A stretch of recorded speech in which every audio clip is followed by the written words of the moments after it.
ओम शांति। आज 24 अक्टूबर 2021 के अव्यक्त महावाक्य हैं जिनकी ओरिजिनल डेट है 11 नवंबर 89। बाबा ने ब्राह्मणों का श्रृंगार, दिव्यता, बहुत सुंदर तरीके से बाबा ने आज मुरली की शुरुआत की कि आज दिव्य दृष्टिदाता, दिव्य दृष्टि विधाता अपने दिव्य जन्मधारी दिव्य आत्माओं को देख रहे हैं। बाप दादा ने हर एक बच्चे को दिव्य जीवन अर्थात दिव्य संकल्प, दिव्य बोल, दिव्य कर्म करने वाली दिव्य मूर्तियां बनाया है। हर एक के अंदर दिव्यता अर्थात दिव्य जन्म देकर बाबा ने बच्चों को विशेष रूप से ऐसी दिव्यता को लाया है कि अपने नैनों से जब आप किसी को दृष्टि देते हैं तो वो आत्माएं अपनी साधारणता को भूल जाती हैं। ऐसी दिव्यता की, अलौकिकता की संसार को बहुत ही आवश्यकता है। ऐसी दिव्य मूर्तियों को देखकर बाप दादा बच्चों से पूछ रहे हैं कि जबकि संसार भी इसी चीज़ को खोज रहा है, क्या आप दिव्यता के भंडार बने हो? आपका संकल्प, बोल और कर्म सभी दिव्य हैं। चेक करो आज पूरे दिन में संकल्प, बोल और कर्म तीनों में दिव्यता कहाँ तक रही। भले ही आप दुनिया वालों की तरह से साधारण कारोबार करते हो, व्यापार करते हो, माताएं खाना बनाती हैं, फिर भी महान अंतर है। महान अंतर है आपकी अलौकिकता, आपकी दिव्यता, क्योंकि आप तीनों के ही तन मन धन तीनों के ट्रस्टी हो। मालिक की आज्ञा के बिना आप कुछ नहीं कर सकते। सरल शब्दों में आप अपने मन वचन कर्म को बाबा की श्रीमत प्रमाण, तन मन धन को भी श्रीमत प्रमाण ही करते हो। इसलिए आप दिव्य जन्मधारी आत्माएं कोई भी साधारण कर्म नहीं कर सकते। चेक करो आज के दिन में मेरा जमा का खाता कितना हुआ। मोटे रूप से ही चेक नहीं करो कि आज किसी को दुख नहीं दिया, किसी को डिस्टर्ब नहीं किया। अपनी चेकिंग भी गुह्य बनाओ, विशेष बनाओ। अगर दुख नहीं दिया तो सुख कितना दिया, क्योंकि सुख का खाता जमा करना है। सुखदाता के बच्चे हो, सबको सुख की अनुभूति कराओ। ये है अलौकिकता, दिव्यता। पूरे दिन में चेक करो कि संकल्प से कितना जमा हुआ, तन से कितना जमा किया, मन के दिव्य संकल्पों से कितना जमा किया और कर्म से कितना जमा किया। क्योंकि इस छोटे से संगम युग में थोड़े से समय में आप 21 जन्मों के लिए जमा कर रहे हो। इसलिए बाबा ने कहा ये याद रखो, अब नहीं तो कभी नहीं। बाबा मिलन के लिए दूर दूर से सब स्नेह में पहुंच गए, संख्या अधिक हो गई। सबको इंस्ट्रक्शन मिली कि कम समय रहना है मधुबन में, बेड की बजाय नीचे सोना होगा। तो बाबा ने कहा कि आप सबको समझाया गया कि पटरानी बनना होगा, 4 दिन में ही आना जाना करना होगा। लेकिन फिर भी भक्ति मार्ग में आप लंबी लंबी लाइनों में खड़े होते थे, उसकी बजाय अब आपको रहने के लिए भी अच्छा मिला। 3 पैर पृथ्वी मिली, खाना और सोना आराम से मिल रहा है ना। माताओं को भी बना बनाया भोग लगाया वो भोजन मिलता है। कुमारों को भी ज़्यादा समस्या भोजन की रहती है। यहाँ पर बाबा के घर में बना बनाया आपको भोजन मिल रहा है। यहाँ सब कुछ इजी मिल रहा है। वैसे भी जो इजी रहते हैं, टाइट नहीं रहते हैं, तो सब कार्य इजी हो जाते हैं। अगर किसी के संस्कार टाइट हैं, खींचातान में रहते हैं, तो हर कार्य, संबंध, संपर्क भी टाइट हो जाता है। इसलिए इजी रहो। वृद्धि होती है, धीरे धीरे वृद्धि हो रही है तो विधि भी बदलेगी। जैसा समय है उसी अनुसार जो मिल रहा है उसी में ही खुश रहना है, संतुष्ट रहना है। बहुत सुंदर बात मुलाकात करते हुए बाबा ने कही कि आप बच्चे विशेष आत्माएं हो। यहाँ पर आप दृष्टि से भी शक्ति प्राप्त करते हो। जैसे मुरली सुनते हो शक्ति मिलती है, तो दृष्टि से भी शांति और शक्ति की अनुभूति करते हो। बाबा पूछ रहे हैं इस दृष्टि का महत्व मालूम है ना? बाबा से आप दृष्टि लेते हो, शक्ति मिलती है, खुशी मिलती है। आप दूसरों को भी ये दृष्टि देने वाले दानी महादानी बनो। इसी समय अपने श्रेष्ठ बोल, श्रेष्ठ कर्म से, श्रेष्ठ परिवर्तन से अनेक आत्माओं का परिवर्तन करो। ऐसे परिवर्तन करने वाले आप दिव्य आईना बनो। आपके द्वारा बाप दिखाई दे, ऐसे दिव्य आईना बनना। वरदान में बाबा ने बहुत सुंदर बात बताई। एक्रस स्थिति के तख्त पर विराजमान रहने वाले दिल तख्त नशीन भव। बाबा के दिल तख्त पर वही आत्मा रह सकती है जिसकी स्थिति एक रस है, जो अचल अडोल है। ऐसा अभ्यास करो आत्मा रूपी तख्त पर बैठने का कि आपकी स्थिति कभी हलचल में ना आए। स्लोगन में बाबा ने समझाया, शुभ चिंतन द्वारा नेगेटिव को पॉजिटिव में बदलो। आज दिव्यता को अपना श्रृंगार अनुभव करते हुए हर कर्म दिव्य करेंगे। सोचना भी दिव्य, बोलना भी दिव्य, करना भी दिव्य। देवी देवताएं कैसे चलते हैं, कैसे बोलते हैं, कैसे कर्म करते हैं, और एक सुंदर स्वमान कि मैं दिव्य आईना हूँ। जैसे आईने में स्पष्ट दिखाई देता है, जो जैसा है आईना सच बोलता है। हम सबके द्वारा सबको बाबा का साक्षात्कार हो। अब सुनते हैं मुरली विस्तार से। अव्यक्त मुरली का सार है, दिव्यता संगम युगी ब्राह्मणों का श्रृंगार। दिव्यता संगम युगी ब्राह्मणों का श्रृंगार। आज दिव्य बुद्धि विधाता, दिव्य दृष्टि दाता अपने दिव्य जन्मधारी दिव्य आत्माओं को देख रहे हैं। बाप दादा ने हर एक बच्चे को दिव्य जीवन अर्थात दिव्य संकल्प, दिव्य बोल, दिव्य कर्म करने वाली दिव्य मूर्तियां बनाया है। बाप दादा ने हर बच्चे को दिव्य जीवन दिया अर्थात दिव्य संकल्प, दिव्य बोल, दिव्य कर्म करने वाली दिव्य मूर्तियां बनाया है। दिव्यता संगम युगी बच्चों का श्रेष्ठ श्रृंगार है। एक है साधारणता, दूसरा है दिव्यता। दिव्यता की निशानी आप सब जानते हो। दिव्य जीवनधारी आत्मा किसी भी आत्मा को अपने दिव्य नैनों द्वारा अर्थात दृष्टि द्वारा साधारणता से परे दिव्य अनुभूतियां कराएगी। सामने आने से ही साधारण आत्मा अपनी साधारणता को भूल जाएगी। सामने आने से साधारण आत्मा अपनी साधारणता को भूल जाएगी, क्योंकि आजकल के समय अनुसार वर्तमान के साधारण जीवन से मेजॉरिटी आत्माएं संतुष्ट नहीं हैं। आगे चलकर ये आवाज़ सुनेंगे, ये जीवन कोई जीवन नहीं है, जीवन में कुछ नवीनता चाहिए। अलौकिकता, दिव्यता जीवन का विशेष आधार है, ये अनुभव करेंगे। अलौकिकता, दिव्यता जीवन का विशेष श्रृंगार है, ये अनुभव करेंगे। कुछ चाहिए, कुछ चाहिए, इस चाहिए के प्यास से चारों ओर ढूंढेंगे।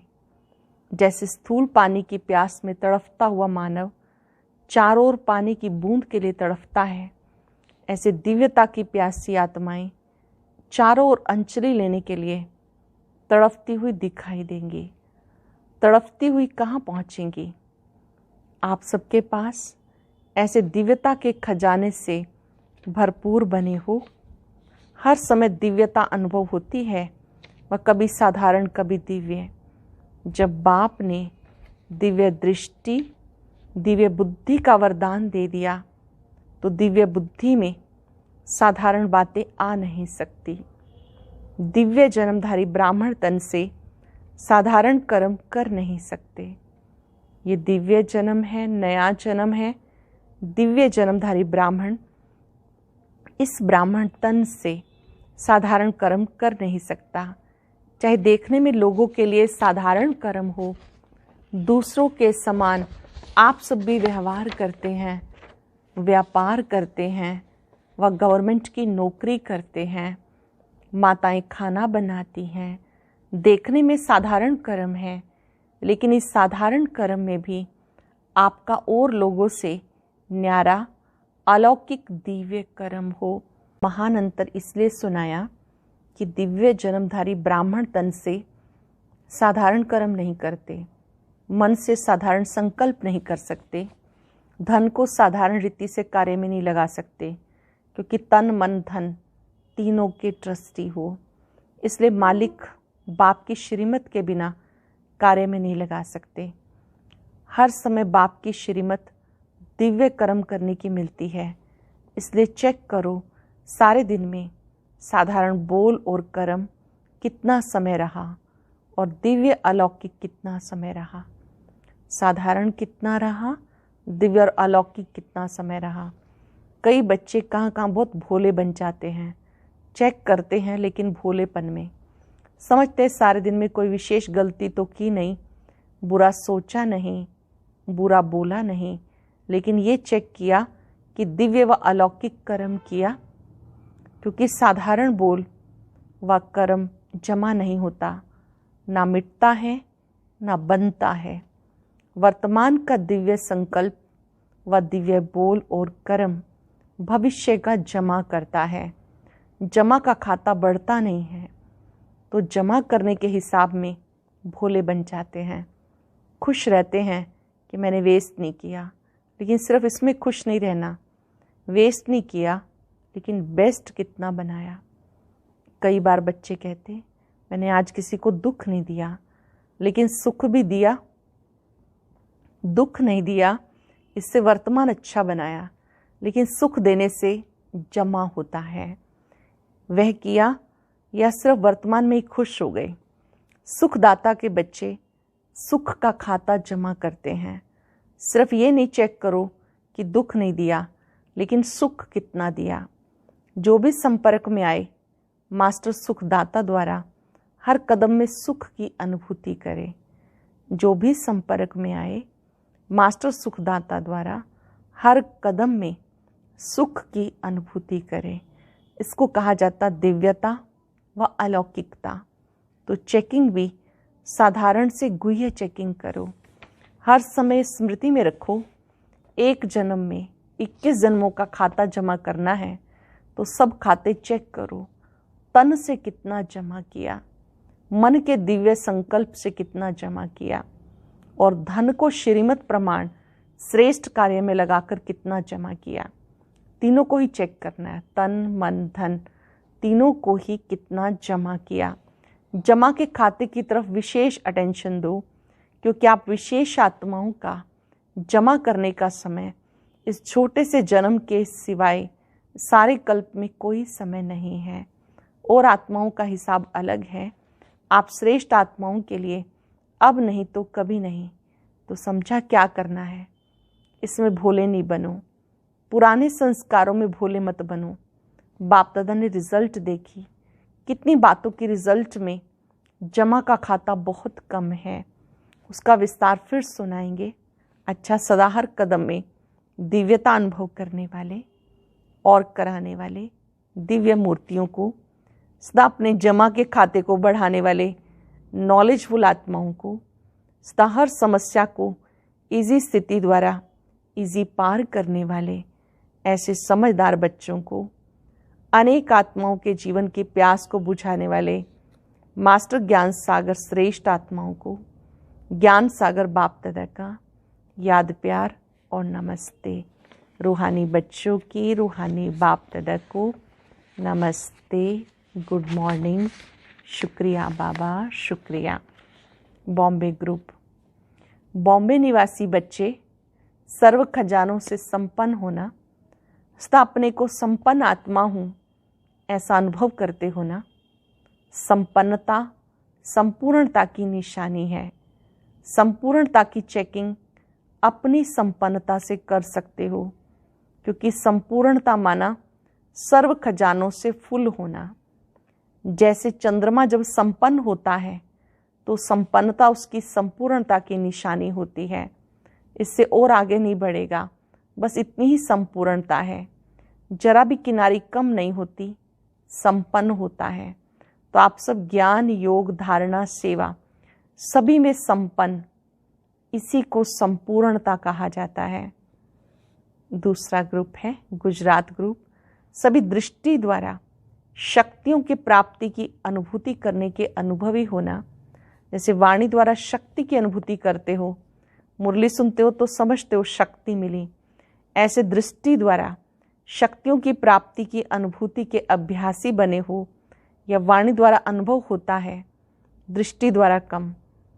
बाबा पूछ रहे हैं कि वाणी द्वारा अनुभव होता है और दृष्टि द्वारा कम। दृष्टि द्वारा शक्ति कैच कर सकते हो, क्योंकि कैच करने के अभ्यासी होंगे तो दूसरों को भी अपनी दिव्य दृष्टि द्वारा अनुभव करा सकेंगे। आगे चलकर वाणी द्वारा सबको परिचय देने का समय भी नहीं होगा और सरकमस्टांस भी नहीं होंगे, तो क्या करेंगे? वरदानी दृष्टि द्वारा, महादानी दृष्टि द्वारा महादान देंगे, वरदान देंगे। दृष्टि द्वारा शांति की शक्ति, प्रेम की शक्ति, सुख व आनंद की शक्ति सब प्राप्त होती है।